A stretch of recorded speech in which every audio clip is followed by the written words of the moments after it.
Bonjour à tous, j'espère que vous allez bien. Ça fait super longtemps que j'ai pas tourné une vidéo. Ça fait 6 mois à peu près que j'ai disparu de la YouTube sphère. Alors je pense que c'est peut-être ça n'a pas dû beaucoup se voir, hein. Je suis pas non plus la nana la plus famous de la toile, mais pour autant j'ai quand même eu pas mal de petits messages sur les réseaux sociaux. D'abonnés qui m'ont contacté via Insta, me demandant comment ça allait, parce qu'on me voyait publier sur Insta, mais il n'y avait pas de vidéo sur YouTube, donc rien que pour ça, je remercie infiniment les gens qui m'ont envoyé des petits messages pour savoir comment ça allait. Euh, il s'est passé plein de choses dans ma vie qui ont fait que je n'ai pas publié sur YouTube. Alors c'est pas que je voulais pas. Franchement, j'avais tout plein d'idées. J'avais un plan bien ficelé pour l'année 2021. L'année dernière, quand j'ai fait mes vœux, je vous avais dit qu'il y avait plein de vidéos de prévues, qu'il y avait plein de choses dont je voulais vous parler et tout. Alors ça fait quelques temps déjà que je suis sur YouTube quand même. Ça fait 5 ans, à peu près 5 ans. J'en vis pas, hein, bien sûr, parce que c'est pas une activité que je développe suffisamment, même si c'est pas l'envie qui m'en manque. Et je pense que depuis toutes ces années, je vous ai jamais vraiment parlé de moi. Je vous ai fait des petites vidéos comme ça, mais pas plus que ça. Donc en fait, voilà, donc ça fait 12 ans que je suis avec mon amoureux. On a une petite fille qui a 8 ans. Voilà, 8 ans déjà. Et en fait, ça nous a toujours... c'était un souhait commun de vouloir agrandir la famille. D'avoir un deuxième bébé parce que voilà, moi j'ai un frère et une sœur et puis c'était quelque chose que je voulais. Et ma fille est très très demandeuse. C'est une petite fille qui demande énormément, qui est très câline, qui demande depuis des années à avoir un petit frère ou une petite sœur. Donc c'est vraiment quelque chose qu'on voulait faire. Et en fait, il y a toujours eu une excuse pour pas qu'on le fasse parce que je me suis fait licencier, parce que la situation ne me permettait pas, parce que j'étais à mon compte, auto-entrepreneur et que c'est compliqué. Et en fait, à force de trouver des excuses, on fait rien en fait. Sauf que voilà. J'ai fêté mes 36 piges cette année, donc je prends de l'âge hein, quand même. Mon chéri en a 38, donc on commence à prendre un peu de l'âge tous les deux. Donc on s'est dit voilà, va peut-être falloir revoir un petit peu ce qu'on pense depuis des années, et puis bah, se mettre à la tâche de faire un deuxième bébé. Février 2021, j'ai appris donc la bonne nouvelle que j'étais tombée enceinte. Et en fait, on était super contents parce que ça a été, finalement, ça s'est marché vraiment très très rapidement, donc ça a été plutôt cool. Et donc en fait, on a été un petit peu sur un petit nuage tous les deux, on était vraiment contents. On se l'est vraiment gardé pour nous deux, on se l'a approprié. Je l'ai annoncé à 2-3 copines vraiment très très proches, parce qu'on n'avait pas envie d'en parler plus que ça, on voulait le garder pour nous, et puis on voulait être sûr d'attendre les 3 mois réglementaires pour pouvoir en parler, pour pouvoir en parler à notre fille aussi, parce que c'est quelque chose qu'elle attend depuis tellement longtemps qu'on avait vraiment envie de bah, que ça fonctionne quoi, qu'elle soit pas déçue et qu'elle soit vraiment ultra réceptive à la nouvelle, enfin même si on savait qu'elle allait kiffer, mais on voulait vraiment limiter les déceptions.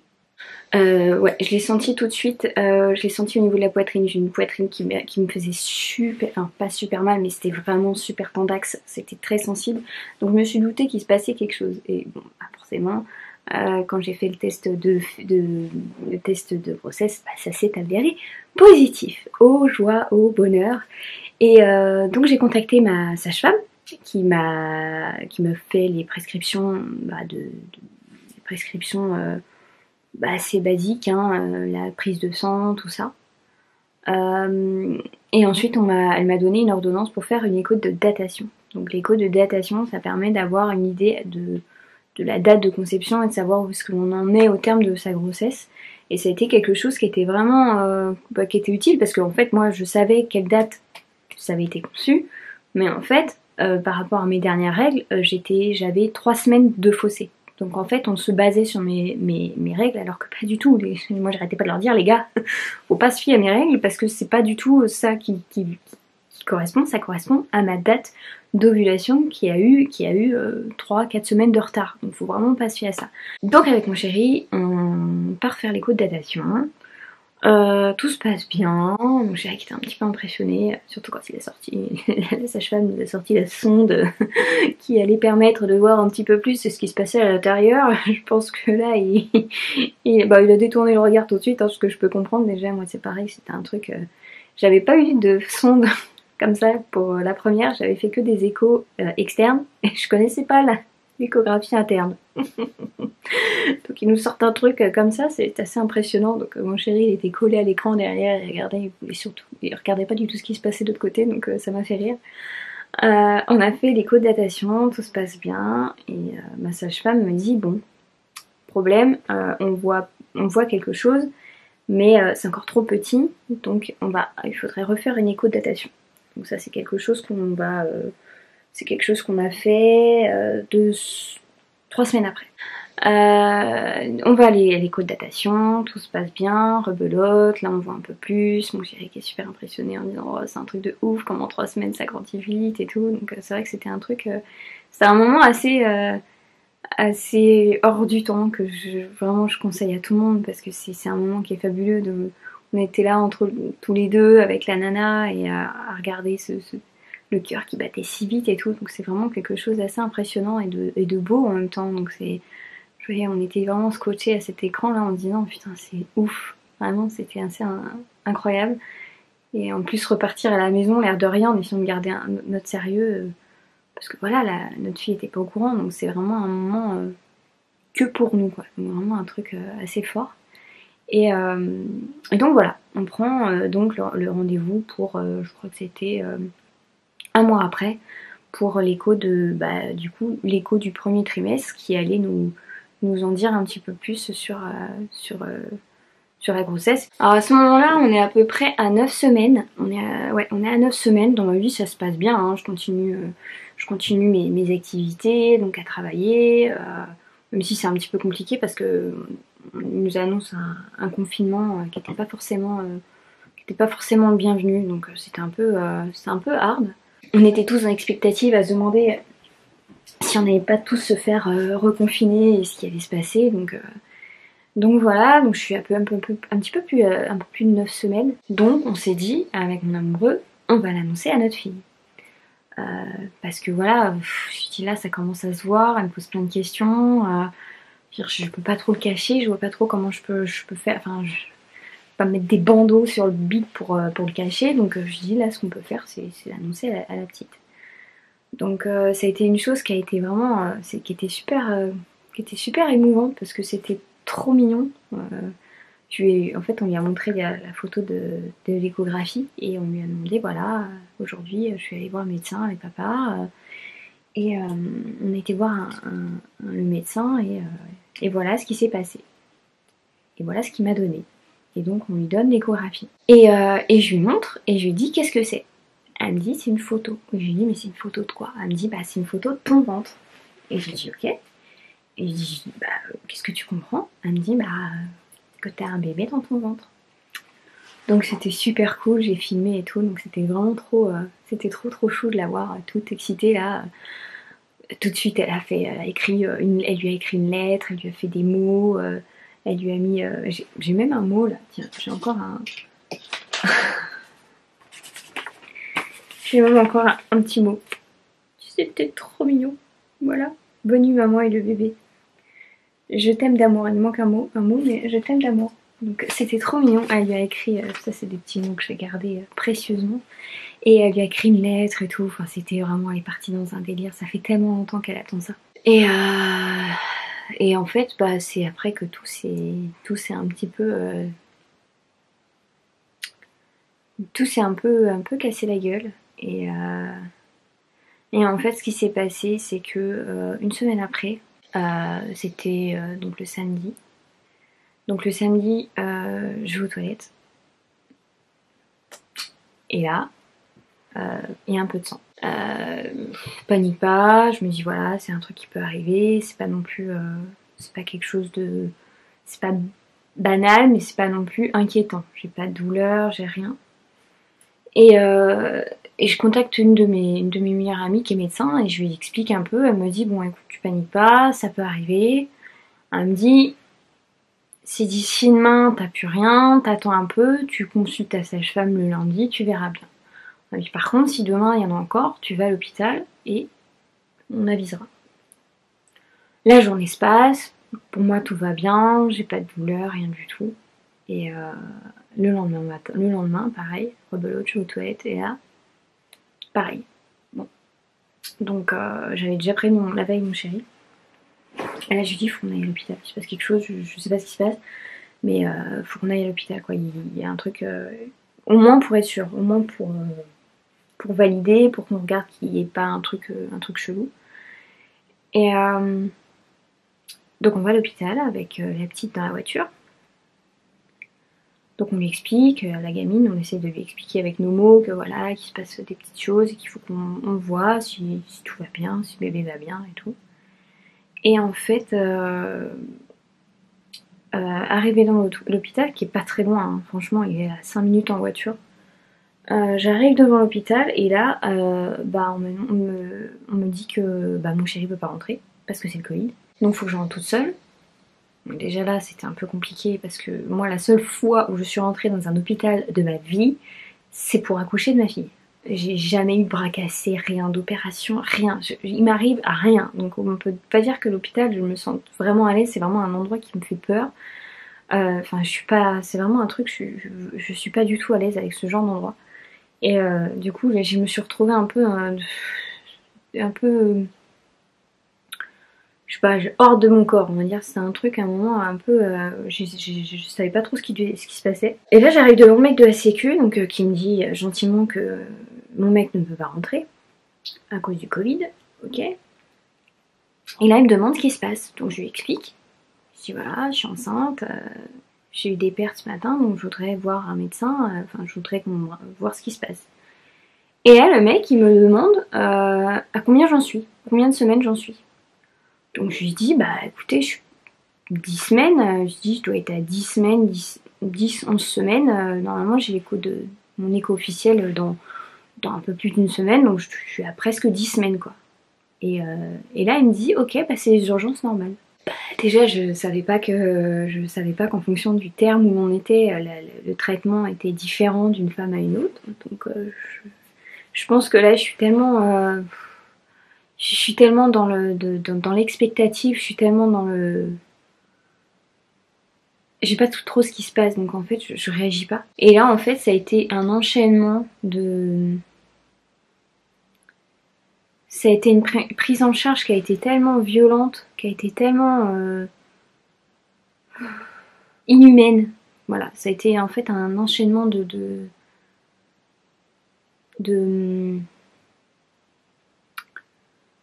d'événements qui ont été mais tellement ouais inexistants qu'en fait je reste encore dans l'incompréhension de ce qui s'est passé en fait. Et en fait je pensais pas qu'on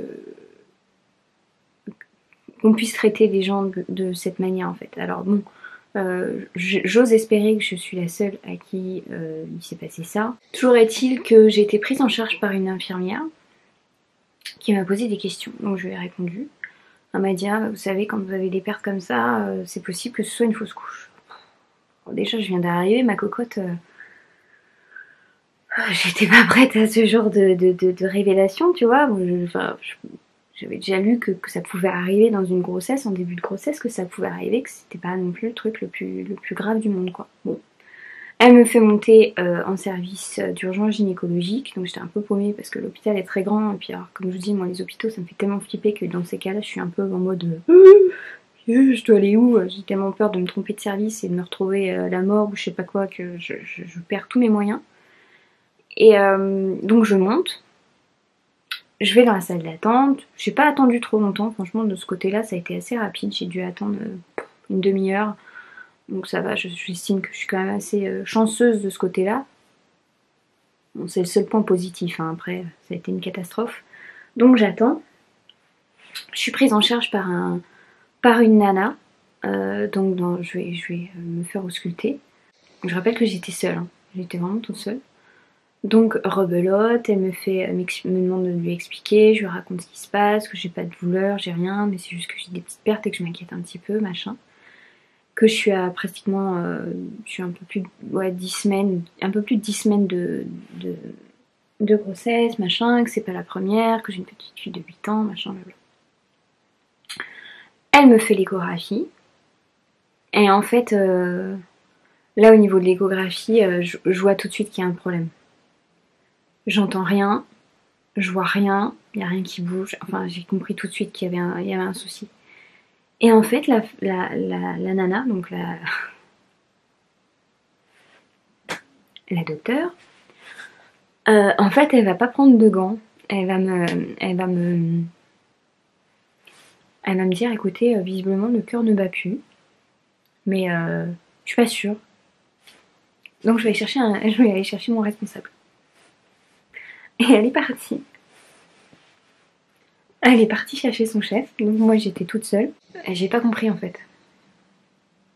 Ça a été je sais pas. Je suis pas sûre. C'est la phrase. Je suis pas sûre. Je vais demander à un responsable de vérifier. Donc elle est revenue à peu près 5 minutes après. Alors moi j'étais en panique hein, totale. Hein. J'avais pas mon chéri, rien. Et donc en fait elle est revenue donc avec un docteur pareil qui m'a fait l'échographie. Et, j'ai dit écoutez, je pense qu'il y a un souci, je pense que votre collègue elle a peut-être mal vu ou il s'est passé quelque chose parce que j'ai fait 2 échographies de datation, tout allait très bien. Donc voilà, je pense qu'il y a peut-être un problème. Tu sais pas. Et en fait le mec il regarde et il me dit bah non, il me dit écoutez ça arrive, c'est la vie, ça peut arriver. Elle me dit bah non, là, le rythme fœtal s'est arrêté, le rythme cardiaque s'est arrêté, donc votre bébé s'est arrêté, ça s'est arrêté naturellement. Donc bah écoutez, rhabillez-vous, on va faire ce qu'il faut. Et ils sont partis.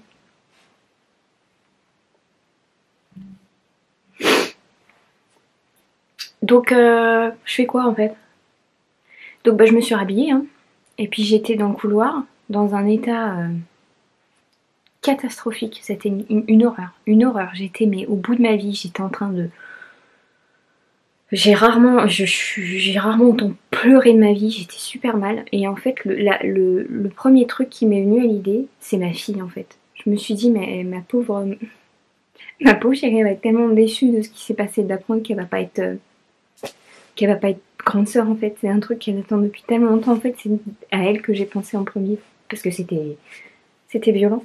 Et, euh, et en plus, tout se passait très bien. Donc c'était vraiment un truc. Je pensais pas en fait que en 3/4 d'heure, on allait me dire que que j'allais pas être maman en fait pour la deuxième fois et que j'allais pas mener cette grossesse à terme. Et donc en fait, le médecin est arrivé à ce moment-là. Il m'a vu dans cet état. Il m'a dit mais vous voulez patienter dans la salle d'attente? Bah non en fait mon gars. Il y a 5 autres femmes qui attendent.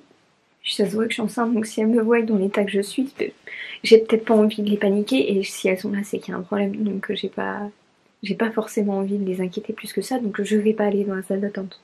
Elle m'a dit, mais vous avez déjà une petite fille. Et là, en gros, j'ai de la chance, c'est pas grave ce qui se passe. Il y a des choses que je peux entendre.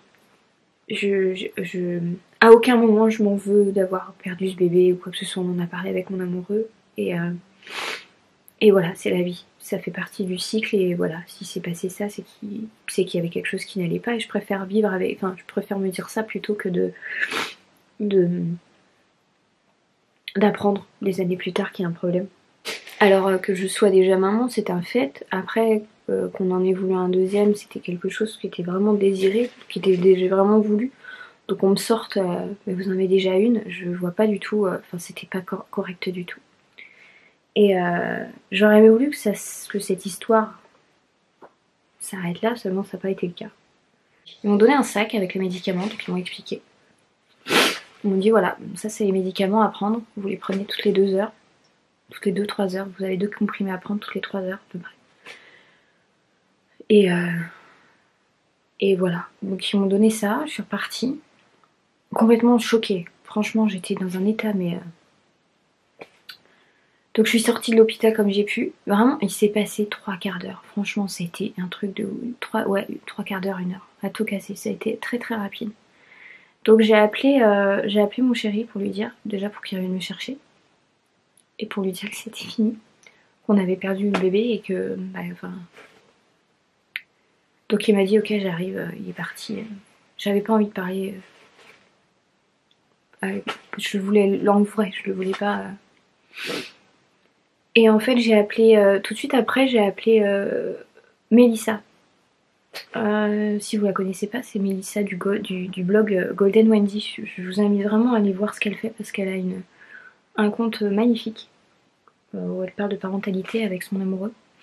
Et en fait, je l'ai appelée tout de suite parce qu'en fait, elle a vécu la même chose que moi il y a quelques temps, il y a 1 an et demi, 2 ans. Elle a perdu un bébé aussi. Et en fait, elle savait que j'étais enceinte, je lui avais dit. Et elle était tellement contente pour moi. Et en fait, je l'ai appelée. Oh. Et ça m'a fait du bien parce que du coup, on a pu parler de ça et elle a été d'un réconfort incroyable. Elle a réussi à trouver les mots et en me disant que c'était pas de ma faute, mais ça, je le savais que c'était pas de ma faute. Mais elle a été vraiment adorable. En fait, elle est restée avec moi au téléphone jusqu'à ce que mon amoureux arrive en voiture. Elle a été d'une douceur et, euh, et en fait j'avais besoin de parler avec elle parce que je savais qu'elle l'avait vécu et du coup on a pu échanger toutes les deux et c'était vraiment quelque chose de salvateur et si vraiment ça arrive à qui que ce soit, à n'importe qui de votre entourage, il faut parler de ce genre de choses parce que c'est important. Et je sais que Mélissa, ma chérie, si tu passes par là, je t'envoie plein de bisous. Tu sais même pas comment t'as pu... à quel, la dose de positivité que tu m'as envoyée ce jour-là, ça m'a vraiment aidée. Parce que mon chéri pouvait pas forcément comprendre ce qui se passait, mais toi si. Et t'as vraiment pu m'aider, donc c'était... ça m'a fait du bien, ça m'a fait un bien incroyable. Et donc je suis rentrée à la maison, et en fait ce qui s'est passé, c'est que j'ai commencé à prendre les médicaments qu'on m'avait donnés. Et je crois que là, ça a été le pire jour de ma vie en fait. Quand je vous dis que cette histoire, mais de A à Z, c'est une horreur. Franchement, les mecs, c'est... En fait, ils m'ont donné des médicaments qui m'ont déclenché des contractions. Le fait est, c'est qu'ils m'ont donné des médicaments, mais qui m'ont donné ça, sauf que ils m'ont pas donné les antidouleurs. Voilà. Donc, les premiers médicaments, ça a été un peu compliqué. J'ai senti que c'était un peu chaud quand même. 3 heures après, j'en ai pris 2 autres. Là, ça commence à tirer et me vénère. Donc mon chéri a été me faire couler un bain parce que j'ai des règles qui sont très douloureuses et généralement il n'y a que le bain qui me soulage. Un bain chaud. Je suis restée 3 heures dans mon bain. Parce qu'il m'a fallu 3 heures pour accoucher de ma fille. Voilà. J'ai vraiment... Ça a été très très compliqué physiquement, moralement aussi. Parce qu'en fait, ce qu'il faut savoir, c'est qu'à l'hôpital, quand ils m'ont laissé sortir, et à aucun moment, ils m'ont expliqué ce qui allait se passer, ce que je risquais de voir, ce que j'allais ressentir. Donc j'ai pas eu d'antidouleur, on m'a rien expliqué. Donc en fait, mon chéri est arrivé au bout d'un moment, il m'a demandé ça va, je dit écoute, faut que tu restes parce que là ça va pas du tout. Et en fait, c'est là qu'on a découvert notre fille. Voilà. Donc à la fin, il m'a demandé c'est ça, parce qu'on n'arrivait même pas à poser les mots sur ce qu'on était en train de découvrir. Et en fait, on a découvert notre fille, quoi. Parce qu'il faut savoir qu'à presque 10 semaines, on est à un peu plus de 5 cm. Donc c'est quand même balèze, hein, 5 cm. Et alors il y en a qui diront qu'on peut pas avoir le sexe à cet âge-là. Moi, pour moi, c'est ça. Pour moi, c'était une petite fille et ça restera. On m'en enlèvera pas. Pour moi, c'était une petite fille. On fait quoi dans ces cas-là? C'est un truc que j'aurais voulu qu'on nous explique à l'hôpital. Après, il y en a qui m'ont dit ils auraient dû te laisser, je comprends pas qui t'ait pas gardé ou quoi que ce soit. Alors c'est un truc que j'aurais voulu qu'on me propose de savoir si je voulais rester à l'hôpital ou si je voulais être à la maison. J'aurais pris le choix d'être à la maison parce que voilà, toujours ma phobie de l'hôpital. Je préférerais rester chez moi. Mais j'aurais voulu qu'on m'explique ce qui allait se passer, ce que j'allais voir et comment réagir dans ces cas-là. Donc on a récupéré notre fille en fait. Et qu'est-ce qu'on fait? Bah je sais pas. Donc finalement on l'a mis dans une boîte que j'ai scellée, que j'avais mis plein de trucs dedans et puis on a été faire notre deuil. Enfin moi j'y suis allée, mon chéri n'y a pas été. Je voulais vraiment, c'est un truc que je voulais faire toute seule donc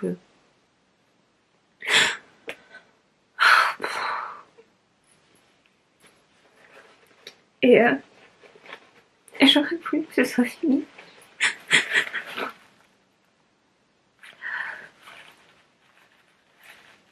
Ce qui s'est passé, c'est que je me suis débarrassée des médicaments très rapidement, dès le lendemain, parce que je voulais pas avoir ces trucs à la maison.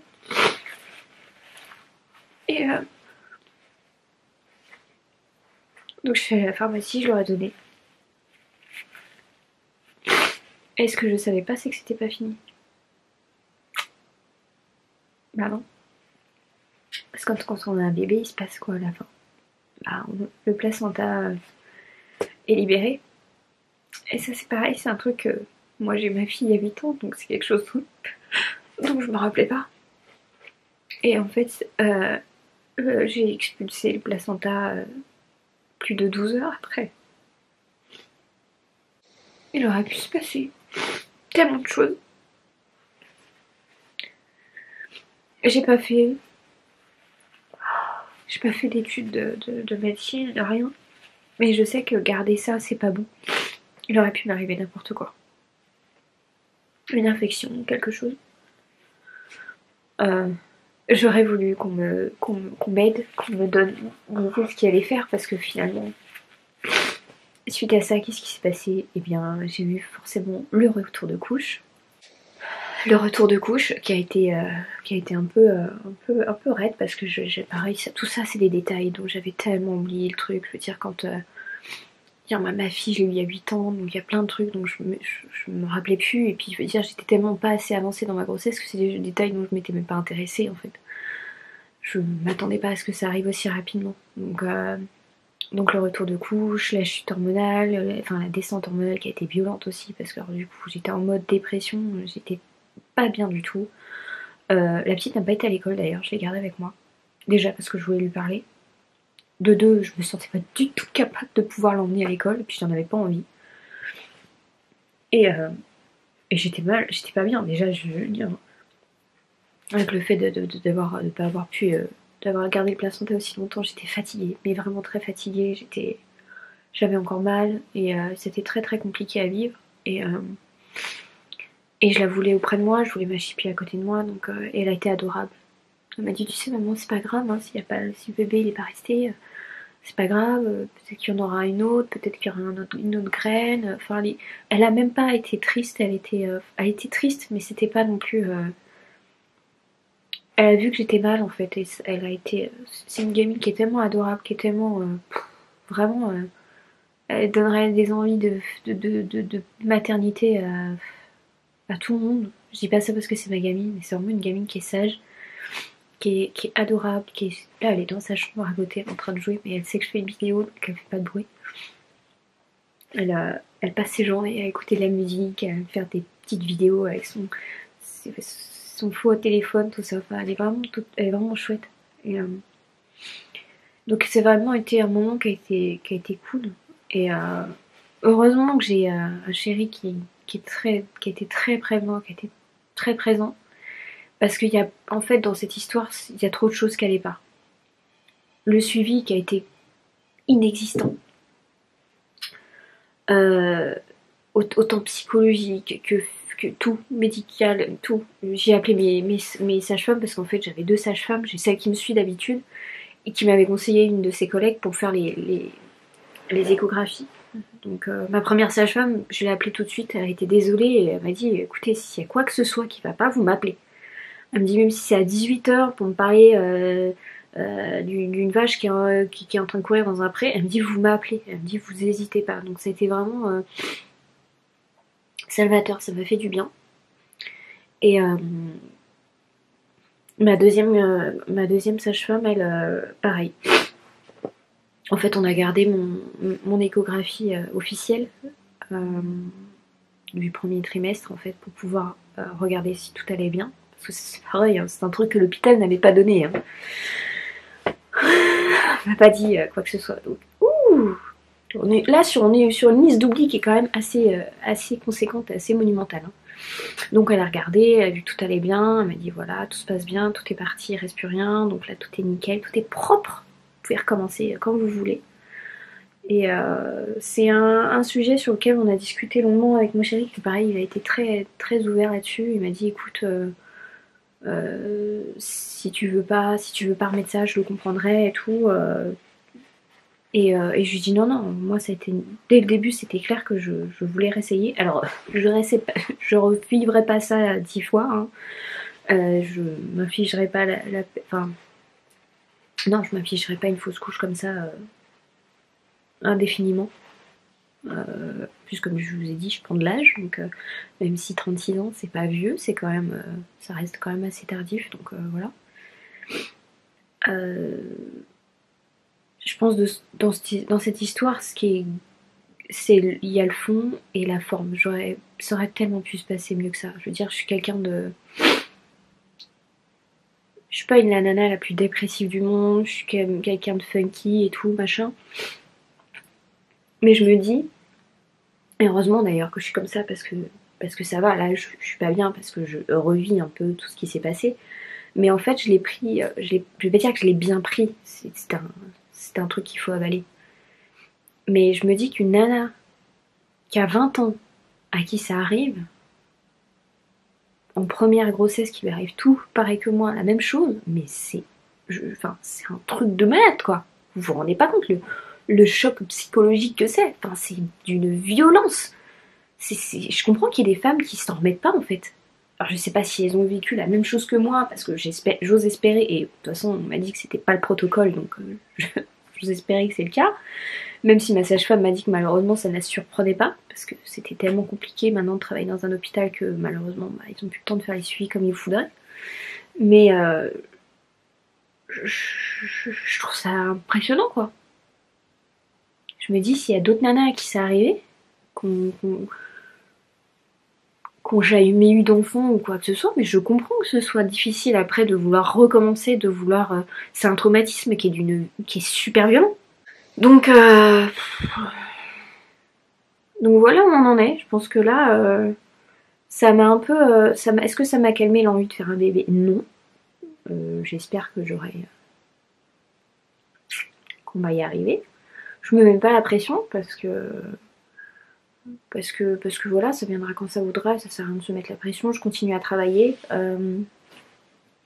C'est compliqué aussi en ce moment parce que déjà il y a eu le confinement et tout, donc...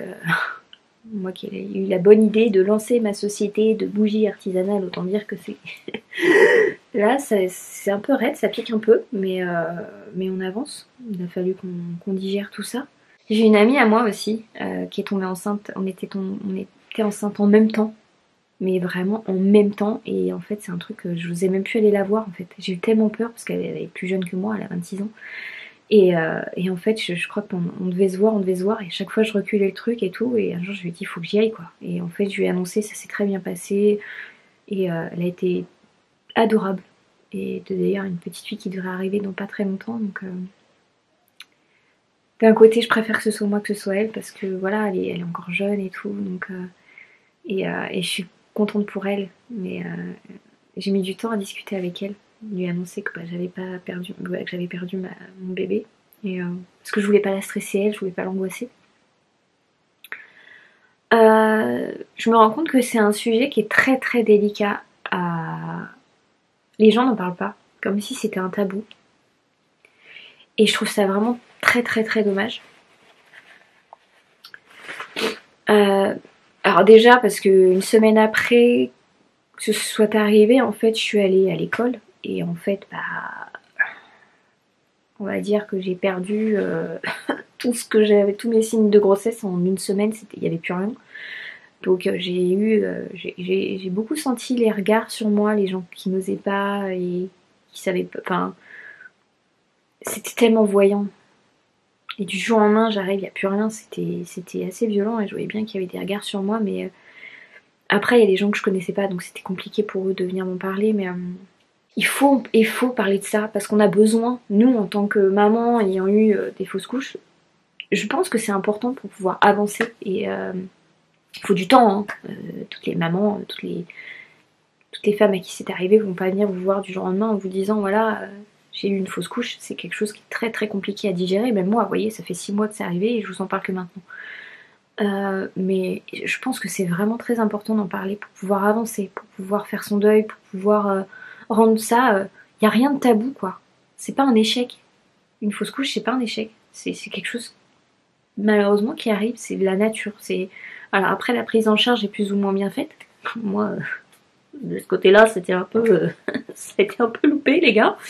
Mais c'est tellement important d'en parler parce que ça nous aide à avancer à autre chose. Moi, je sais que quand j'ai commencé à en parler, une semaine ou deux après, j'avais, pareil, j'ai une maman que je croise souvent qui m'a dit ah mais t'inquiète, elle me dit non mais si tu veux pas en parler c'est pas grave. Je dis mais si je veux en parler parce que ne pas en parler c'est faire comme si c'était jamais rien passé en fait. Enfin pour moi c'est comme ça que je le raisonne. Donc oui bien sûr que j'ai envie d'en parler. Je vais pas rentrer dans les détails, hein. Je vais pas dire à tout le monde oh, j'ai accouché dans ma baignoire, il s'est passé ça, c'était horrible et tout. C'est pas ça que je dis. Mais c'est important d'en parler parce que c'est quelque chose de plus de qui existe. Il y a beaucoup de femmes à qui ça arrive et je pense que le garder pour soi et c'est pas ce qui va faire avancer les choses. Donc et puis voilà. Ce que je tenais à dire c'est que et déjà j'ai des amis en or, donc les copines si vous passez par là je vous embrasse très très très fort parce que vous avez été adorables et que c'était un soutien qui a été qui m'a fait vraiment du bien et tout le monde, que ce soit Sarah, Sandrine, Marie-Laure, Mélissa, encore une fois que je remercie parce que c'était... On se connaît pas beaucoup, on s'est vu 2 fois mais elle a été d'un soutien incroyable. Donc vraiment c'était très très bénéfique et c'est une chouette fille que je mettrai sa chaîne en bas et elle avait fait pour sa fausse couche, elle avait écrit une lettre à son bébé et j'ai trouvé ça mais tellement magnifique, tellement poignant que enfin, ça m'avait bouleversée à l'époque. Et je vous souhaite tous d'avoir plein de copines comme ça. C'est pas la quantité qui compte comme on dit, c'est souvent la qualité. Et là, force est de constater que bah c'est vrai, j'ai pas beaucoup de copines mais elles sont... elles savent être là quand il faut et c'est le principal. Et voilà. J'ai un chéri en or aussi qui m'a aidé, qui a été d'un soutien incroyable et qui fait en sorte que ça aille et que je sois un peu plus épanouie dans ma vie. De maman, de femme, de chef d'entreprise qui me laisse faire tout ce que je veux et même si c'est pas facile. Donc comme je vous disais, 2020 avait été difficile, 2021 est encore plus difficile mais d'une autre manière. C'est un peu moins direct, un peu plus sournois et c'est ça qui rend le truc compliqué. Donc voilà, j'espère que ce retour vous aura pas mis trop un bad mood. En tout cas, moi ça m'a fait du bien de parler, j'avais vraiment besoin, ça faisait très longtemps que je voulais la faire cette vidéo. Et comme je vous disais, je me voyais pas revenir avec des trucs funky alors que j'avais ça alors que j'avais besoin de parler de ça. Donc là j'ai plein de bonnes choses qui arrivent, hein, que des trucs cool, hein, je vous avoue, là j'ai déjà des idées dans la tête et j'ai plein de trucs à tourner là, donc j'ai hâte de pouvoir m'y mettre et pouvoir reprendre un fil d'actualité qui est beaucoup plus funky comme je suis, beaucoup plus pétillant et comme j'aime. Mais je pense que de temps en temps, parler comme ça à cœur ouvert et vous dire un peu ce qui se passe, ça fait du bien et c'est un peu une thérapie en fait. Donc voilà. N'hésitez pas à venir me voir en commentaire ou même sur Insta si vous voulez qu'on discute de plein de choses. Je suis énormément sur Instagram, donc même si vous voulez pas forcément peut-être que ça vous est arrivé et que vous voulez en parler, venez me voir sur Insta, on en parlera en message privé, il n'y a aucun problème, je vous mettrai tous les liens juste en dessous. Donc n'hésitez vraiment pas à parler, c'est quelque chose qui est très important pour pouvoir avancer. Et puis surtout, faut pas que ce soit tabou. Il y a des personnes qui m'ont dit, on m'a dit que je pouvais porter plainte contre l'hôpital pour ce qui s'était passé. C'est un truc que j'ai pas voulu faire. Parce que j'avais pas envie de rester dans la négativité, c'est arrivé, voilà, c'est arrivé. Voilà, je fais peut-être une erreur comme ça, parce que si je dis rien, ça pourrait recommencer, mais j'ai tellement pas envie de vivre, de revivre ça, de me réinfliger ça, que j'espère juste que cette vidéo tournera au maximum et que ça serve de leçon et que peut-être des gens dans les hôpitaux verront cette vidéo et qui se diront purée, mais là il y a eu là on a merdé les gars quoi. Là ça faut pas que ça arrive, faut pas que ça recommence. On peut pas se permettre de laisser une femme qui ça arrive sans antidouleur, sans suivi psychologique, sans lui dire bah écoutez il va se passer ça. En fait il faudrait un kit, voilà, un kit, une petite valise comme ils font la boîte rose pour les femmes qui vont avoir un bébé. Et bah là tu fais une boîte, je sais pas, la boîte noire c'est un peu triste, mais une boîte avec je sais pas, des protections hygiéniques, parce que ça c'est un truc que j'aurais voulu avoir, des antidouleurs, les médicaments, un protocole, il va se passer ça, il risque d'y avoir ça, enfin tout plein de choses de manière à ce qu'on puisse se remettre de tout ça. Et parce qu'en faire quelque chose de tabou, c'est pas aider les femmes, donc je pense qu'on vit beaucoup de choses compliquées déjà au quotidien, donc si en plus il faut qu'on... Même si ça, faut qu'on le taise et qu'on le garde secret, je trouve que c'est juste inhumain quoi. Donc voilà. Je vais arrêter mon blabla parce que ça fait beaucoup trop longtemps que je parle. On pourrait débattre là-dessus pendant 10 000 ans, mais ça je le ferai en barre de commentaires si vous voulez bien. Donc voilà. Je vais aller m'occuper de ma grande fille qui me demande son banana bread depuis tout à l'heure et je lui ai dit qu'on en ferait qu'on ferait un gâteau et qu'on irait se balader parce que l'automne est vraiment magnifique en ce moment. Ça fait du bien de voir toutes ces couleurs, ça met du baume au cœur. Donc voilà. Je vous embrasse très très fort. Je vous remercie d'être resté jusqu'à la fin. N'hésitez pas à vous abonner à ma chaîne si ce n'est pas déjà fait et à la partager, à partager cette vidéo, à la liker, histoire de montrer votre soutien et c'est surtout de la faire écouter à d'autres femmes. Je pense que ça pourrait les aider, mais ouais, je pense que ça pourrait vraiment beaucoup les aider. Donc voilà, je vous embrasse très très fort et je vous dis à la prochaine pour une nouvelle vidéo qui sera beaucoup plus légère et qui sera beaucoup plus sympa. Voilà, je vous embrasse, à bientôt.